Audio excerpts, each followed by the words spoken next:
Today's main topic is sources of Indian history. आज हम बात करते हैं एंशिएंट इंडियन हिस्ट्री के सोर्सेस को रिकंस्ट्रक्ट करने की। तो first of all it cover a long tradition क्योंकि स्टोन एज से सारी चीज़ें स्टार्ट हो जाती हैं और प्रेजेंट तक चलती हैं। तो ऐसे में थाउजेंड्स ऑफ ईयर्स इनके अंडर में आ जाते हैं, लेकिन हिस्टोरियंस के लिए चैलेंजेस ये है कि अर्ली एंशिएंट हिस्ट्री को जब वो रिकंस्ट्रक्ट करते हैं तो एक तो जो सोर्सेज अवेलेबल है वो बहुत ही ज़्यादा लिमिटेड हैं, और अपार्ट फ्रॉम द लिमिटेशंस उनकी जो क्रेडिबिलिटी और रिलायबिलिटी उस पे भी काफ़ी क्वेश्चन है। फॉर एग्जांपल कोई भी अगर एक इन्फॉर्मेशन पर्टिकुलर सोर्स से मिल रही है, लेकिन अगर आप उसको क्रॉस चेक करने जाओगे किसी दूसरे सोर्स से तो उसके बारे में उसकी इन्फॉर्मेशन नहीं है, जिसकी वजह से उसकी जेन्युइनिटी और रिलायबिलिटी पे क्वेश्चन आते हैं।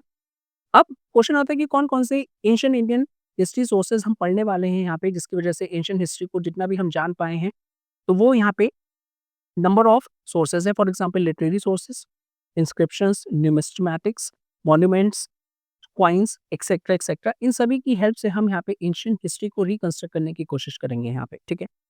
अब बात करते हैं कि क्या कोई एक पर्टिकुलर सोर्सेज सफिशिएंट है?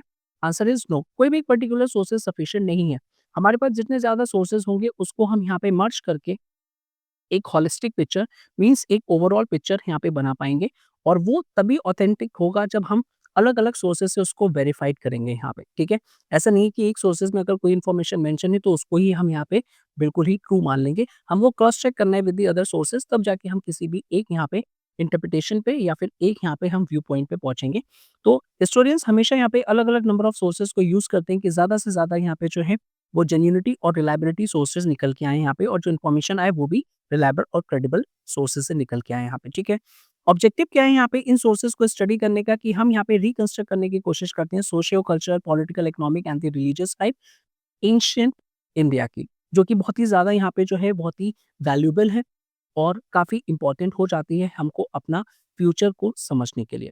अब बात करते हैं यहाँ पे मेनली जो सोर्सेज हैं वो हिस्टोरियोग्राफी के अंडर में 2 पार्ट्स में डिवाइडेड है, एक प्राइमरी सोर्सेज़ और सेकेंडरी।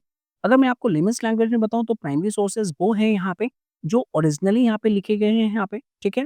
दैट मीन्स जो एक पर्टिकुलर ओरिजिनल सोर्स है। फॉर एग्ज़ाम्पल अगर मैं प्राइमरी सोर्स की बात करूँ यहाँ पे, जो एक राइटर है उसने अपनी आँखों से जो देखा है, आई विटनेस जो किया है उसको यहाँ पे मेंशन किया है यहाँ पे। सेकेंडरी सोर्सेज़ क्या है कि यहाँ पे कोई एक पर्टिकुलर ऑथर है यहाँ पे जो और दूसरे ऑथर्स की हेल्प लेके यहाँ पे इन्फॉर्मेशन को यहाँ पे कवर कर रहा है। तो डेफिनिटली जो प्राइमरी इन्फॉर्मेशन है वो काफ़ी इंपॉर्टेंट होती है, प्राइमरी सोर्स काफ़ी इंपॉर्टेंट होता है कंपेयर टू द सेकेंडरी। लेकिन मोस्ट ऑफ द टाइम्स हमें ये देखने को मिलता है कि जो प्राइमरी सोर्स है इट इज़ नॉट अवेलेबल, या फिर अगर अवेलेबल भी है तो यहाँ पे वो ज़्यादा स्कैटर्ड है, मीन्स वो प्रॉपर्ली अच्छे फॉर्म में नहीं है जिनको स्टडी किया जा सके, तो उसी के लिए हम यहाँ पे सेकेंडरी सोर्सेज पर रिलाई करते हैं। तो ज़रा इसको देखते हैं यहाँ पे। तो हिस्टोरियोग्राफी की बात करेंगे तो हिस्टोरियोग्राफी में यहाँ पे जो सोर्सेज है 2 पार्ट्स में डिवाइड किए गए, एक तो प्राइमरी और सेकेंडरी।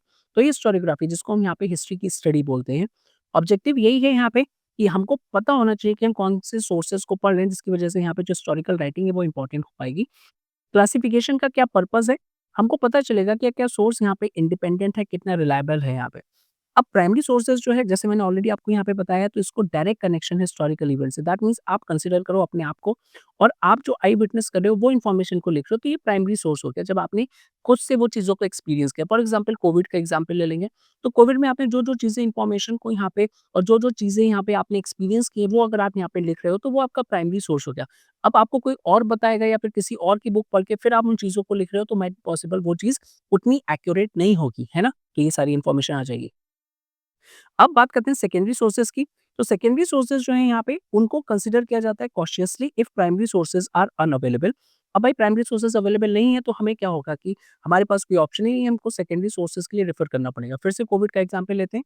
अभी के 100 साल के बाद अब अगर कोई यहाँ पे स्टडी करना चाहेगा यहाँ पे कोविड पे, तो वो आपके सोर्सेज़ को यूज़ करेगा। अब उसे तो नहीं पता ना यहाँ पे कि उस टाइम पे एक्चुअली क्या हुआ था, जो भी आपने बुक में लिख दिया वो तो वही मान लेगा।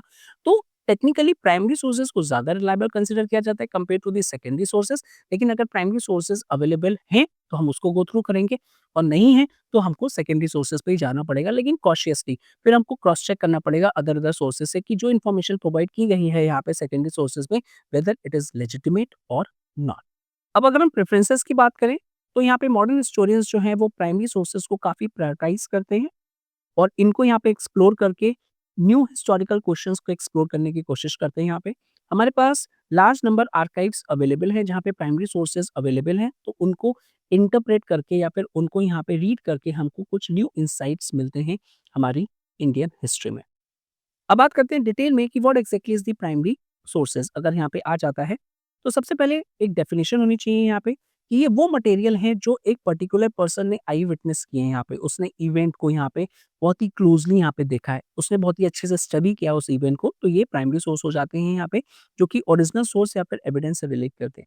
एग्ज़ाम्पल्स की बात करेंगे, आर्टिफैक्ट्स, डॉक्यूमेंट्स, रिकॉर्डिंग्स और एनी इन्फॉर्मेशन जो उस टाइम पे स्टडी के टाइम पे जब वो यहाँ पे उसको एक पर्टिकुलर यहाँ पे जो पर्सन है जो ये चीज़ें लिख रहा था, ऑब्ज़र्व कर रहा था, उसके सामने वो चीज़ें यहाँ पे हुई हैं, है ना? तो वहाँ पे पर्सन के पास जो यहाँ पे इन्फॉर्मेशन है वो डायरेक्ट नॉलेज से आती है यहाँ पे जो भी इवेंट्स उस टाइम पे हो रहे हैं।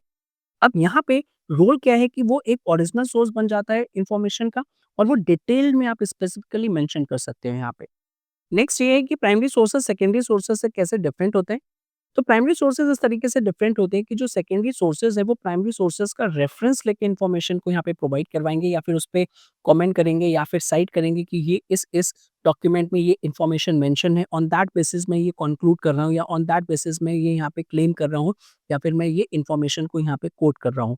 साथ ही साथ हो सकता है कि प्राइमरी सोर्सेज़ के बेसिस पे और इन्फॉर्मेशन को एक्सपेंड किया जाए, जब एक सेकेंडरी सोर्सेज़ अलग-अलग प्राइमरी सोर्सेज़ को कलेक्ट करेगा। फॉर एग्ज़ाम्पल एक पर्टिकुलर टाइम की, फॉर एग्ज़ाम्पल हम बात करेंगे अकबर के टाइम की, तो जो भी प्राइमरी सोर्सेज़ अवेलेबल होंगी, अलग-अलग प्राइमरी सोर्सेज़ को कलेक्ट करके एक यहाँ पे प्रॉपर एक और डायमेंशन को प्रोवाइड करवाया जाएगा, तो वो सारी चीज़ें सेकेंडरी सोर्सेज़ में कोट की जाती हैं यहाँ पे, है ना? अब यहाँ पे जो इसका डिस्टिंक्शन है वो डिपेंड करेगा कि उसका हिस्टोरिकल कॉन्टेक्स्ट क्या है, किस कॉन्टेक्स्ट में वो चीज़ों को यहाँ पे एस्टेब्लिश किया जा रहा है। अब ऐसे सेकेंडरी सोर्सेज़ की बात करेंगे तो यहाँ पे जो डेफिनिशन है कि भाई वो डॉक्यूमेंट या फिर वो रिकॉर्डिंग जो ऑलरेडी इन्फॉर्मेशन है, उसको यहाँ पे दोबारा से डिस्कस कर रहे हैं यहाँ पे और वो किसी ओरिजिनल सोर्स से अलग है। मतलब कि ओरिजिनल सोर्स जो है वो उसका यहाँ पे अलग है और वो इन्फॉर्मेशन को यहाँ पे कोट किया जा रहा है या फिर उसको दोबारा से यहाँ पे रिकंसिडर किया जा रहा है। तो ये प्राइमरी सोर्सेज़ कैसे डिफरेंट हैं? तो ये प्राइमरी सोर्सेज़ इसलिए डिफरेंट हैं कि जो ओरिजिनल सोर्सेज़ यहाँ पे हैं, सर वो डायरेक्ट नॉलेज को बताते हैं, लेकिन ये ओरिजिनल सोर्स को यूज़ करते हैं अपने यहाँ पे सोर्स में, ताकि वो एक इन्फॉर्मेशन को दोबारा से यहाँ पे प्रोवाइड करवा पाएँ। तो ओरिजिनल इन्फॉर्मेशन ऑलरेडी प्रेज़ेंटेड है, उसको यूज़ करके वो यहाँ पे एक न्यू इंटरप्रिटेशंस प्रोवाइड करवा रहे हैं या फिर एक न्यू डायमेंशंस को प्रोवाइड करवा रहे हैं यहाँ पे, जैसे ऑलरेडी हमने यहाँ पे देखा। पर्पस क्या है सेकेंडरी सोर्स का? तो सेकेंडरी सोर्स एक जनरलाइज़ेशन प्रोवाइड करवाते हैं। एक चीज़ आपको समझनी होगी, जो प्राइमरी सोर्स है वो यहाँ पे टाइम पीरियड जो होगा उसका कम होगा। मीन्स जो इवेंट वो यहाँ पे कवर करेंगे वो कम टाइम पीरियड का होगा, ड्यूरेशन का होगा, लेकिन वो डिटेल्ड में होगा। इन कंट्रास्ट सेकेंडरी सोर्सेज़ उनका जो टाइम स्पैन होगा वो ज़्यादा बड़ा होगा, लेकिन वो डिटेल में नहीं, बल्कि सिर्फ़ और सिर्फ़ यहाँ पे एक जनरलाइज़्ड व्यू हो सकता है, कोई भी एक इंटरप्रिटेशन हो सकता है या फिर इवैल्यूएशन हो सकता है। इसको दूसरे एग्ज़ाम्पल से ज़रा समझिए। फॉर एग्ज़ाम्पल आपने कोविड का एग्ज़ाम्पल मैंने लिया था, तो आपने एक्सपीरियंस क्या है, आप उसमें डिटेल में एक-एक चीज़ें लिख सकते हो क्योंकि आपने वो आई विटनेस किया इवेंट को। 100 साल के बाद अगर मुझे कोट करना पड़े यहाँ पे कि भाई इस टाइप का पैंडेमिक आया था, तो कोविड का मैं थोड़ा-सा यहाँ पे बताऊँगा कि इस एरिया में इम्पैक्ट पड़ा था, इतना-इतना पड़ा था, तो वो डिटेल्ड इन्फॉर्मेशन नहीं होगी। टाइम पीरियड ज़रूर यहाँ पे मैं कवर कर लूँगा कि इस टाइम पे ये यहाँ पे आया था पैंडेमिक, दूसरा पैंडेमिक ये था, ये था, ये था। तो इन्फॉर्मेशन ज़्यादा होगी लेकिन डिटेल में नहीं होगी, तो फर्स्ट इन्फॉर्मेशन और ये डिफरेंस है। सेकंड यहाँ पे जो पर्पस है, आप सेकेंडरी इन्फॉर्मेशन जो है यानी सेकेंडरी सोर्स जो है वो प्राइमरी सोर्सेज़ को एज़ एन एविडेंट की तरह यूज़ कर सकता है। अब होगा क्या कि अलग-अलग प्राइमरी सोर्सेज़ अगर मैं अकबर का एग्ज़ाम्पल लूँ, तो अकबर के टाइम पीरियड पे अगर हमें एग्रीकल्चर की बात करूँ कि एग्रीकल्चर का आउटपुट जो उनके कोर्ट पोएट्स बताते थे यहाँ पे, जो क्रिटिशियंस बताते थे यहाँ पे, ऑफ़िशियल जो डेटा था उन्होंने बताया कि भाई काफ़ी ज़्यादा एग्रीकल्चर जो है, वो मुझे यहाँ पे प्रोडक्शन देखने को मिलता है। लेकिन साथ ही साथ कुछ और प्राइमरी सोर्सेज़ भी होंगे जो इसको कॉन्ट्राडिक्ट कर रहे होंगे। तो सेकेंडरी सोर्सेज़ में आप दोनों को ही कंबाइन करके जो भी आपको ऑथेंटिसिटी या फिर जो आपको री-इंटरप्रेट करने को मिलेगा या फिर जो आपका एनालिसिस होगा आप उसको वो बताओगे यहाँ पे, है ना? तो इस टाइप से चीज़ें डिफरेंट होती हैं।